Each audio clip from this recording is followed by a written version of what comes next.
Now to our ABC News exclusive on the crisis at the border. Our first look at video inside one of the facilities that has been overwhelmed by the surge in migrants. Our chief White House correspondent, Cecilia Vega, is outside that facility. It's in Donna, Texas. Good morning, Cecilia. Hi, Robin. Good morning to you. Yeah, we were out late last night talking to migrants who just crossed. We talked to young children, 2 boys, 7 and 9 years old. They are traveling by themselves, and there are so many children just like them who will likely end up in facilities just like this one behind me, severely overcrowded, no place for a child. Inside this tent facility on the southern border, so many children, they are sleeping on floors, side by side, huddled under foil blankets. The Biden administration refusing to allow journalists in to see for themselves, sources providing this first look. This video shot by Customs and Border Protection last week, obtained exclusively by ABC News. Only 250 people are supposed to be held here. Instead, there are close to 4,000.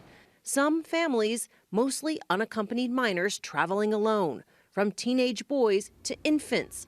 Here, toddlers in a playpen being watched by a caretaker. The kids made the treacherous journey all the way from Central America, hoping to claim asylum.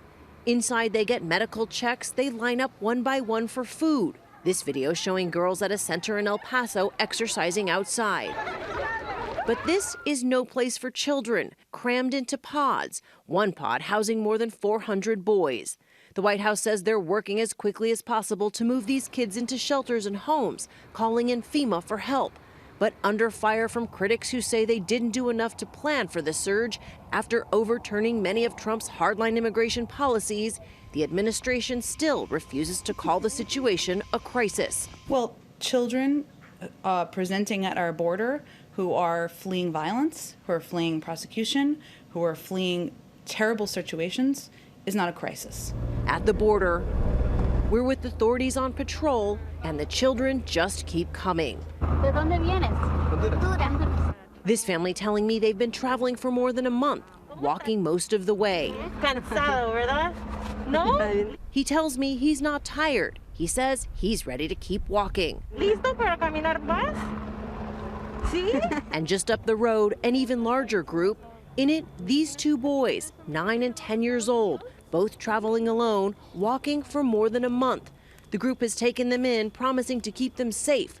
The boys show me phone numbers of family members in the U.S. they soon hope to find. One written on a hat. This is his grandfather's phone number. The other written inside his pocket. It's right here in his pants. ¿Tienen miedo? I ask, are you scared? Yes, they tell me, very. They are scared and they are hungry. The Border Patrol takes them into custody after we met them. They got brought to a place like this facility here behind me. We are seeing so many kids being housed in these facilities way past the 3 days that they are legally allowed to be here. After a place like this, they get put into a more child-friendly location, like a shelter or a foster care system where the government tries to reunite them with their family. That can take up to a month, sometimes over a month. This is a really complicated process. Robin, I will never forget, I can tell you, I will never forget the faces of those little boys. I know that you won't. Thank you so much. Well, hey there, GMA fans. Robin Roberts here. Thanks for checking out our YouTube channel. Lots of great stuff here. So go on, click the subscribe button right over here to get more of awesome videos and content from GMA every day, anytime. We thank you for watching, and we'll see you in the morning on GMA.